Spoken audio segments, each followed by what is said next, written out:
지난 한 주 동안 논란이 됐던 추미애 법무장관 아들 의혹에 대해 추미애 장관이 결국 사과했습니다. 하지만 야당은 구체적인 의혹에 대한 설명이 부족하다면서 공세를 이어나갈 태세입니다.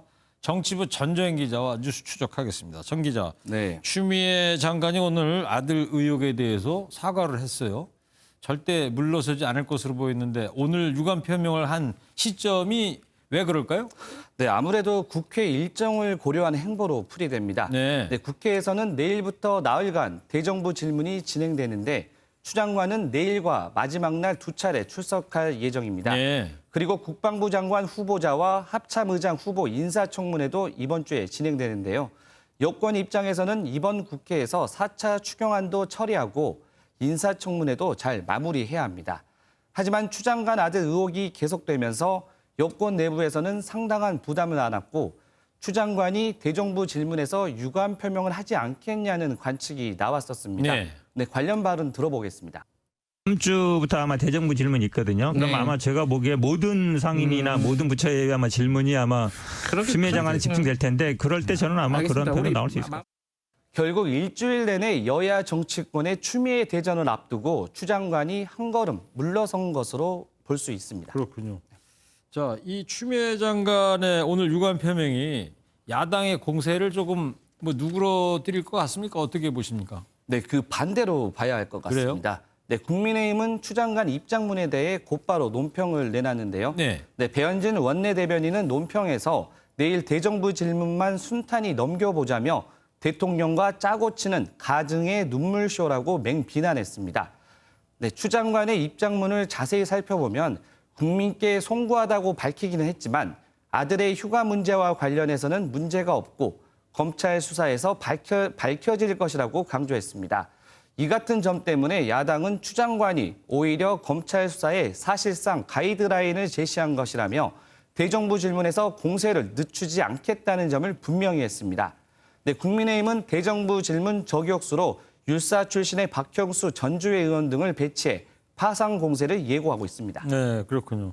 그리고 앞선 리포트에서도 잠깐 언급을 했는데 당직 사병 실명을 공개해서 논란이 됐던 황희 의원도 사과를 했어요. 네, 맞습니다. 후폭풍이 거세지자 황 의원이 끝내 사과한 것으로 보입니다. 이번 사태의 발단이 된 건 지난 12일이죠. 황 의원이 자신의 SNS에 올린 글인데요. 당직 사병의 실명을 직접 거론하고 단독범이라고 표현하는 등 사실상 당직 사병의 행위를 범죄로 규정하면서 논란이 됐습니다. 국회의원이 추 장관을 보호하기 위해 공익제보자를 오히려 압박한 것 아니냐며 야당뿐 아니라 여권 내에서조차 비판이 나오게 된 겁니다. 그리고 인터넷 댓글들 이렇게 좀 보니까 말이죠. 네네. 이 실명 공개가 명예훼손이 아니냐 이런 주장들이 있던데요. 네, 황 의원은 논란이 되자 당직 사병 실명은 자신이 먼저 공개한 것이 아니라고 밝혔습니다. 네. 지난 2월 한 방송사가 당직 사병을 인터뷰하며 얼굴과 실명을 공개했던 방송 장면을 캡처해 올리는 등 해명에 나섰는데요. 제가 오늘 법률 전문가에게 물어봤더니 네. 이런 경우에 본인이 언론사의 실명을 공개하고 인터뷰를 한 만큼 명예훼손죄를 적용하기는 어렵지 않겠냐는 의견을 내놨습니다. 그렇군요. 이번 주에 이제 대정부 질문과 함께 4차 추경 심사에 들어가는데 통신비 2만 원을 둘러싼 논란은 계속되고 있습니다. 네, 맞습니다. 여당인 더불어민주당은 추석 전 재난지원금 지급을 목표로 금요일인 오는 18일까지 4차 추경안을 처리하겠다는 방침입니다. 일단 추경안을 신속하게 처리해야 한다는 점은 야당도 이견은 없지만 통신비 2만 원이 최대 쟁점이 될 것으로 보이는데요. 대변인 논평 들어보겠습니다. 2만 원은 결국 대기업 통신사에게 계좌로 들어갑니다. 1조라는 돈이 손에 잡히기도 전에 기체처럼 날아가 버릴 것입니다.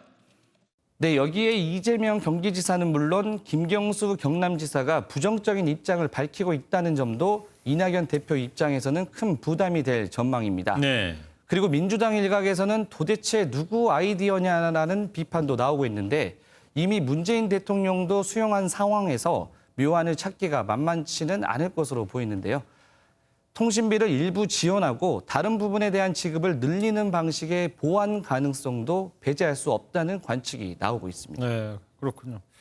자, 코로나19로 국민의 참을성도 한계에 다다랐습니다. 이런 상황에서 코로나 위기 돌파에 지혜를 모으길 국민은 바라고 있겠죠. 네. 뉴스주적 전재현 기자였습니다.